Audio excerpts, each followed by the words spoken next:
2016 में मुखिया बने तब से लेकर के आज 2022 तक लगातार लड़ाई लड़ रहे हैं कांटी एनटीपीसी थर्मल पावर से। डीएम साहब का लेटर को एनटीपीसी साइड कर करके अपने मनमाना ढंग से एनटीपीसी अंग्रेजी हुकूमत चलाने का काम कर रहे हैं। ऐसे बहुत जगह पर हमको जाने को मिला, जाने के क्रम में देखने को मिला कि जिस विद्यालय में बच्चे पढ़ रहे हैं, कहीं पर डेस्क के अभाव में, कहीं पर बेंच के अभाव में नीचे बैठ के पढ़ रहे हैं, वहां पर देखने को मिला कि दीवाल फटा हुआ है, दीवाल का चट उधरा हुआ है, दीवाल गिरने की स्थिति में है। पूरे कांटी, पूरे बिहार में अगर सीसीटीवी कैमरा लगा देते हैं और हर एक गांव में जहां पर चौकीदार का नियुक्ति नहीं है वहां पर चौकीदार का नियुक्ति कर देते हैं तो अपराध पर नियंत्रण किया जाएगा और जनता से और प्रशासन का मिलजुल कर सरकार चलेगी और विधि व्यवस्था सही ढंग से चलेगी। इस न्यूज के प्रायोजक हैं अफजल फर्नीचर एवं सह प्रायोजक है हिंदुस्तान फार्मा, पुराना चौक, कांटी। बीते 19 अक्टूबर बुधवार के दिन कांटी प्रखंड मुख्यालय में बीडीसी की बैठक आयोजित की गई थी। उस बैठक में तमाम मुखियागण और पंचायत समिति सदस्यों ने विभिन्न मुद्दों को उठाया।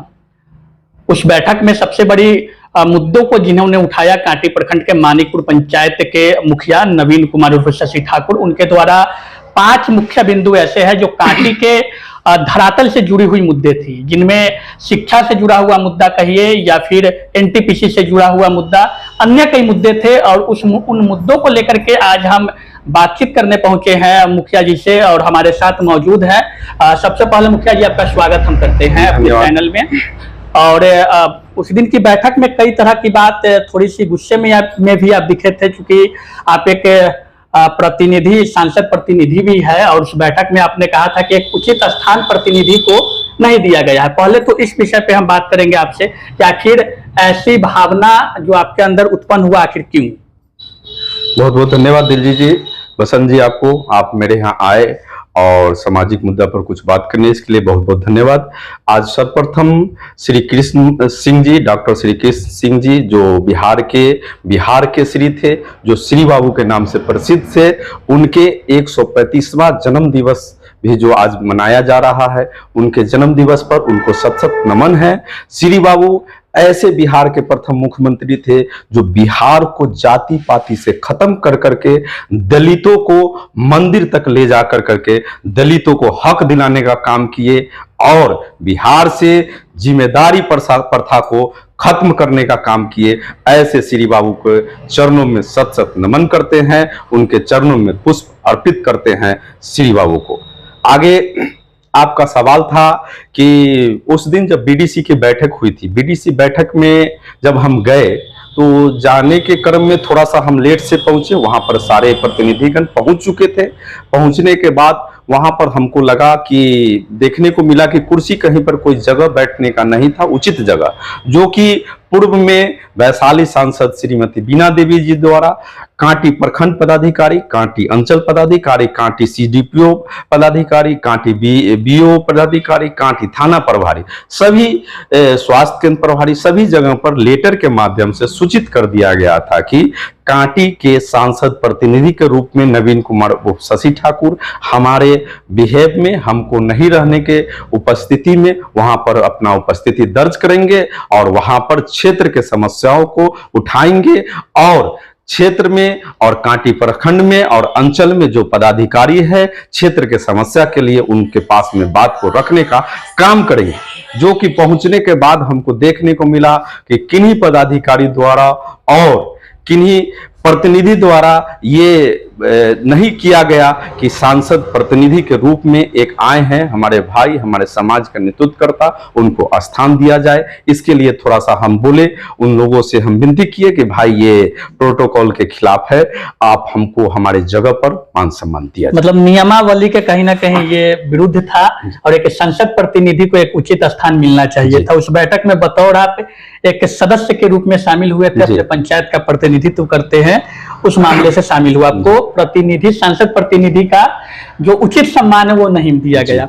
खैर अब हम मुद्दे पे आते हैं। आप उस दिन कई बिंदुओं पे खास रूप से चर्चा जी, की है। जी। बिंदुवार हम चूंकि शुरुआत करेंगे, आप एक लेटर भी माननीय प्रमुख और कांटी कार्यपालक पदाधिकारी जो पंचायत समिति के सह बीडीओ भी विजय कुमार ठाकुर जी को आपने सौंपा था। उसमें प्रथम मुद्दा था आपका शिक्षा से जुड़ा हुआ, जी। जिसमें आपने बताया था कि पंचायत में पुरुष शिक्षकों की नियुक्ति की जाए। क्या था पूरा मामला वो? देखिए, मामला था कि 1 to 5 प्राथमिक विद्यालय जो मानीपुर नौतन पंचायत में है, जितने भी प्राथमिक विद्यालय है उसमें एक ही स्कूल है, एक ही विद्यालय है, दो विद्यालय है, एक छपरा मनोरथ, दूसरा सिरसिया।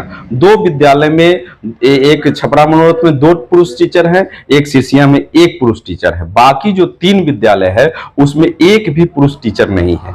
और वहां पर व्यवस्था देखने को मिला है कि पुरुष टीचर को नहीं रहते हुए वहां पर महिलाएं टीचर है, सिर्फ महिलाएं समय से पहुंच नहीं पाती हैं। बहुत सारे काम होता है, बहुत सारे दायित्व है महिलाओं के ऊपर। शिक्षक होते हुए भी उनके घर परिवार का भी दायित्व रहता है, तो उनको पहुंचने में और उनको ससमय स्कूल खोलने में भी उनको कठिनाई होती है। इस कारण जब हम पूछने गए महिलाएं शिक्षिकाएं लोग से, तो उनके द्वारा बताया गया कि सर एक अगर जेंट्स टीचर यहाँ पर रहे तो ससमय स्कूल खोला जाएगा और स्कूल की जो व्यवस्था है उसको व्यवस्थित ढंग से रखा जाएगा। और प्रखंड लेवल पर गांव से लेकर के यहाँ पर जाके प्रखंड बीओ साहब के पास में हमारे स्कूल की समुचित व्यवस्था सही से चले, इसके लिए वहां पर जाके कहा जाएगा, बातों को रखा जाएगा। इसके लिए अगर एक जेंट्स टीचर हो तो ज्यादा अच्छा रहेगा। इसके लिए हम बात रखें जाकर के बीओ साहब के पास में बीडीसी के माध्यम से। एक बड़ी बात आपके द्वारा रखी गई, सिर्फ अपने पंचायत की नहीं बल्कि कांटी प्रखंड के ऐसे कई जर्जर भवन है, जो विद्यालय जो भवन है जर्जर भवन है, वो कई जगहों से तस्वीरें निकल करके सामने आई है। हम लोग ने भी कई जगहों पे देखा और आप इसको बड़ी प्रमुखता से उठाए थे जी। लेकिन जर्जर भवन होने के बावजूद भी एक बड़ी चीज हम ये कहेंगे कि हमारे स्थानीय जो विधायक है वो अब सरकार में मंत्री भी है, प्रमुख भी हमारे यहाँ है, जनप्रतिनिधि भी हमारे यहाँ है, फिर भी जो शिक्षा का स्तर है, कहीं ना कहीं विद्यालय का जो स्तर है वो काफी चरमराई हुई है। शिक्षा का स्तर भी और विद्यालय का जर्जरता जो है वो रेगुलर बना हुआ है। और इसको लेकर के आपने सदन में बात उठाई थी, तो मतलब क्या मामला है, किस तरह से ये समस्या देखते हैं इसको? देखिए, सबसे पहले हम आपको बताएंगे कि हम मानीपुर नौतन पंचायत के एक मुखिया नहीं बल्कि हम एक संसदीय क्षेत्र के भी संसद प्रतिनिधि है। तो इसी क्रम में कहीं कहीं जाने को मिला, दूसरे पंचायत में भी, दूसरे क्षेत्र में भी, ढेमा में, अपराहा में, रामपुर में, तिवारी टोला में, ऐसे बहुत जगह पर हमको जाने को मिला। जाने के क्रम में देखने को मिला कि जिस विद्यालय में बच्चे पढ़ रहे हैं, कहीं पर डेस्क के अभाव में, कहीं पर बेंच के अभाव में नीचे बैठ के पढ़ रहे हैं, वहां पर देखने को मिला कि दीवाल फटा हुआ है, दीवाल का चट उधरा हुआ है, दीवाल गिरने की स्थिति में है, किसी बच्चे के सर पर दीवाल गिरेगा। तो इस क्रम में हम संबंधित स्कूल के जो वरीय शिक्षक है, वहां के जो पदाधिकारी है, हेडमास्टर थे, उनसे पूछने का काम किया कि भाई क्यों ऐसा व्यवस्था क्यों है?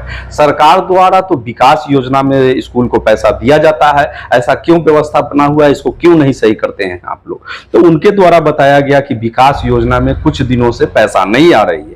तो हम ये चीज मुद्दा बीडीसी के माध्यम से उठाए, तो बीडीसी के माध्यम से वहां पर प्रखंड शिक्षा पदाधिकारी, प्रखंड विकास पदाधिकारी, दोनों आदमी द्वारा बताया गया कि विकास की पैसा आ रही है, विकास के पैसा आ गया है, व्यवस्था सही किया जाएगा। लेकिन बीडीसी के माध्यम से हम सरकार के कानों तक भी ये रखने का काम कर रहे थे कि सरकारी स्कूल में जो सरकारी टीचर जो 40,000, 50,000, 30,000 सैलरी जिनका भी है, वो स्कूल की समुचित व्यवस्था सही नहीं होने के कारण जो बीओ साहब प्रखंड शिक्षा पदाधिकारी जो अभी प्रेजेंट में है, चाहे जो भी बीओ हो, उनके द्वारा समुचित ढंग से बराबर औचक निरीक्षक नहीं करने के कारण स्कूल की जो व्यवस्था है वो बहुत ही दयनीय व्यवस्था में है, बहुत गिरा हुआ व्यवस्था है।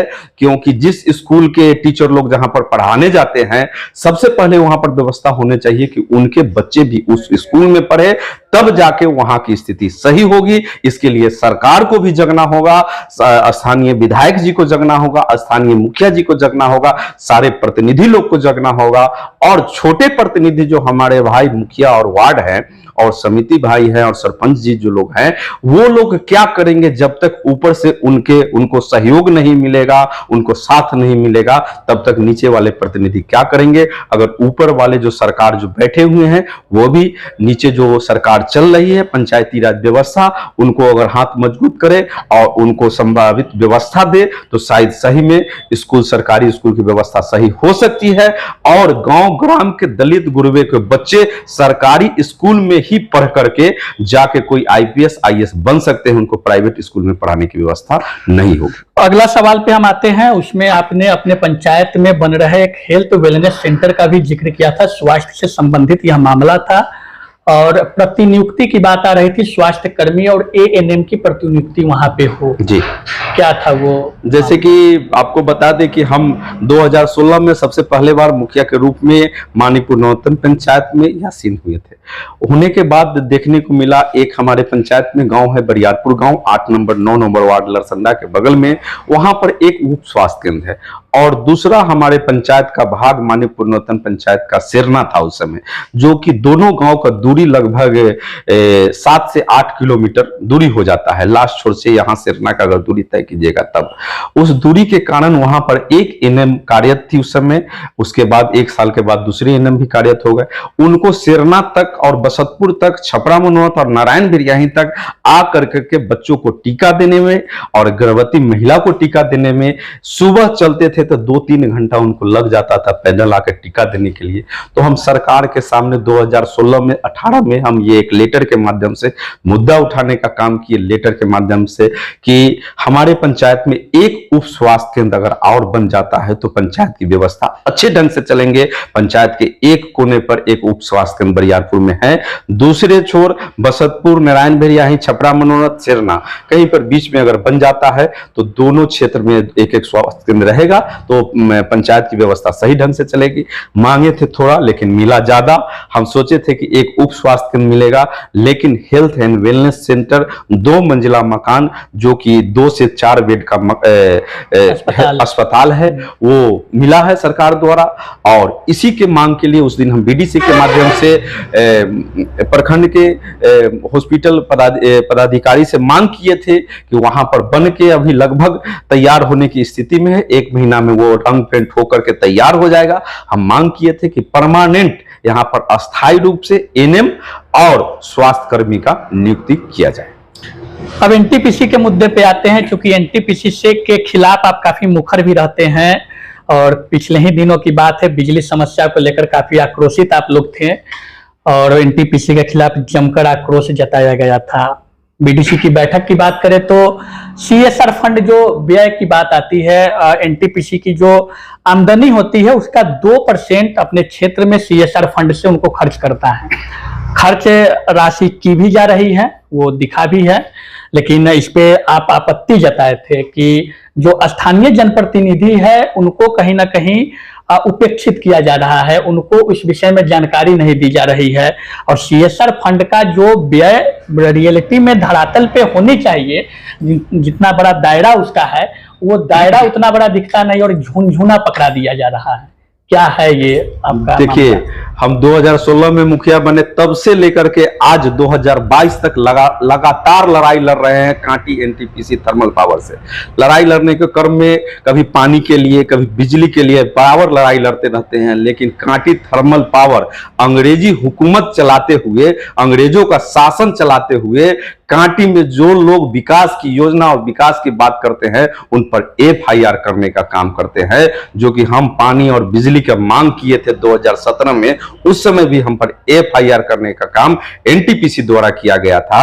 आज आपको बताने का काम हम करेंगे कि कांटी एनटीपीसी द्वारा जब ये व्यवस्था बनाया गया, इसका एक कमिटी बनाया गया कि कांटी क्षेत्र में जो 2% बेनिफिट का पैसा होगा उसकी समुचित व्यवस्था कांटी क्षेत्र में किया जाएगा, कांटी के विकास के लिए खर्च किया जाएगा। तो दिखाने के लिए पेपर के माध्यम से, मोबाइल के माध्यम से, कैमरा पिक्चर के माध्यम से खर्च जरूर कर रहे हैं, जहां जो मर्जी है वो जरूर कर रहे हैं। वो बाढ़ का बात हो तब या कहीं पर कोई स्कूल में बेंच डेस्क देने का बात हो तब, लेकिन अंग्रेजी हुकूमत चलाते हुए मनमाना ढंग से कर रहे हैं। कहीं किसी क्षेत्र के प्रतिनिधि को नहीं रखा जा रहा है। बड़े प्रतिनिधि जो मंत्री है, विधायक है, उनको बुला करके उनको क्षेत्र में फीता कटवा कर करके और उनके पॉकेट को भर कर करके और लोकल क्षेत्र के वो मुखिया हो, समिति हो, सरपंच हो, वार्ड को साइड कर करके वो नगर परिषद क्षेत्र के अध्यक्ष हो, पार्षद हो, उनको साइड कर करके और चुपके से जा कर करके फीता कटवा कर करके बड़े बड़े जो प्रतिनिधि हो उनको बुला कर करके और क्षेत्र में काम किया कर दिया जाता है, जिसको देखने के लिए दोबारा कभी वो मुख्य विधायक या मंत्री जी आते भी नहीं है। मनमाना ढंग से कभी 2 बेंच 2 डेस्क देकर करके क्षेत्र में काम करते हैं। इसी का हम विरोध किए थे कि अगर आपको सीआरएस जो विकास फंड का जो पैसा है उसका अगर खर्च करना है तो लोकल प्रतिनिधि जो हमारे वार्ड के भाई हो, तब समिति के भाई हो, तब सरपंच हो, तब नगर परिषद क्षेत्र के नगर अध्यक्ष हो, तब नगर पार्षद हो या मुखिया जी हो, तब उनको सम्मिलित कर करके वहां पर विकास की पैसा को खर्च किया जाए तो शायद ज्यादा विकास हो सकता है और लोगों के पास तक विकास पहुंच सकती है। उसमें आप एक चीज और मेंशन किए थे कि अस्थायी कमेटी का कोई गठन हुआ था जिसमें उस कमेटी के बिना सहमति के इस तरह की व्यय जो होती है वो की जाती है क्षेत्रों में। जी दिलजीत जी, जरूर इसको हम बताना चाहेंगे। इसीलिए हम बोल रहे थे कि एनटीपीसी अंग्रेजी हुकूमत चलाती है। माननीय जिलाधिकारी डीएम साहब के आदेश को दरकिनार कर करके सरकार का माननीय जिलाधिकारी जो डिस्ट्रिक्ट जज होते हैं उनके आदेश को दरकिनार करके, जिनका लेटर मेरे पास है, अगर आपको हम देना भी चाहेंगे, अगर आपको जरूरत होगा तो मैं आपको उपलब्ध करा दूंगा लेटर। माननीय डीएम साहब का लेटर को एनटीपीसी साइड कर करके जो एक कमेटी माननीय डीएम साहब द्वारा गठन किया गया था, जो वर्तमान में अभी डीएम है मुजफ्फरपुर डीएम साहब द्वारा, उनके लेटर को साइड कर करके अपने मनमाना ढंग से क्षेत्र में काम कर रहे हैं, जहां जो मन कर रहा है कर रहे हैं और कमेटी किसी मेंबर का सहमति नहीं ले रहे हैं। और बिना सहमति और बिना क्षेत्र में किस चीज की आवश्यकता है, रोड की आवश्यकता है, नाला की आवश्यकता है, बेंच डेस्क की आवश्यकता है, दवा की जरूरत है, पानी की जरूरत है, किन क्षेत्र में किन चीजों की व्यवस्था की जरूरत है, इसको दरकिनार करते हुए अपने मनमाना ढंग से एनटीपीसी अंग्रेजी हुकूमत चलाने का काम कर रहे हैं। एक आखिरी प्रश्न आपसे लेंगे। अब उस बैठक में, बीडीसी की बैठक में अपने सीसीटीवी कैमरे लगाने की बात कही है कि नया कुछ निकल करके सामने आया था, उससे क्या मतलब कि लाभ लोगों को मिलेगा और क्यों लगाना जरूरी है, ये हम जानना चाहेंगे। जी, आपको बताना चाहेंगे कि कांटी में पूर्व में कांटी थाना प्रभारी पदस्थापित थे सोना प्रसाद सर, कांटी इंस्पेक्टर के रूप में, कांटी थाना प्रभारी के रूप में पदस्थापित थे। उन्हीं के समय हम पेपर के माध्यम से, आपके इलेक्ट्रॉनिक मीडिया के माध्यम से उठाने का काम किए थे और लेटर दिए थे, लिखित लेटर उनको एसएसपी सर के नाम से कि आप अपने बड़े पदाधिकारी के पास में ये संवाद मेरा पहुंचाने का काम कीजिए कि कांटी नहीं पूरे बिहार में अगर अपराध पर नियंत्रण करना है और क्षेत्र में विकास हो सके और पुलिस पदाधिकारी और जनता का सामंजस्य बना रहे और आप हितकारी काम करते रहें, तो प्रत्येक चौक चौराहे पर पूरे कांटी, पूरे बिहार में अगर सीसीटीवी कैमरा लगा देते हैं और हर एक गांव में जहां पर चौकीदार का नियुक्ति नहीं है वहां पर चौकीदार का नियुक्ति कर देते हैं, तो अपराध पर नियंत्रण किया जाएगा और जनता से और प्रशासन का मिलजुल कर सरकार चलेगी और विधि व्यवस्था सही ढंग से चलेगी। तो बीडीसी की बैठक में जिन तरह के मुद्दों को माननीय मुखिया मानिकपुर नरोत्तम पंचायत के शशि ठाकुर द्वारा उठाया गया था, उन मुद्दों पर ही विशेष रूप से फोकस थी और उन मुद्दों को लेकर के बातचीत किया गया है। जन सरोकार से जुड़ी मुद्दे को लेकर के लगातार इनका प्रयास रहता है कि वो मुद्दे स्थानीय पटल पे आए और वो प्रगति पथ पे दिखे, उसका काम अब देखना होगा। क्योंकि बीडीसी की बैठक होने के बाद जब हमने बात किया, जिनकी अध्यक्षता में, प्रमुख की अध्यक्षता में बैठक हुई, उनका साफ रूप से कहना है कि जो भी सदस्य द्वारा जो भी मुद्दे उठाए गए, जो भी समस्याएं उठाए गए, उन सबको प्रस्ताव में शामिल किया गया है। लेकिन उन प्रस्ताव में शामिल करने के बाद, सूचीबद्ध तैयार करने के बाद उनको अमली जामा कब पहनाया जाता है, जमीनी धरातल पे काम कब दिखती है, ये आने वाले वक्त में ही पता चलेगा।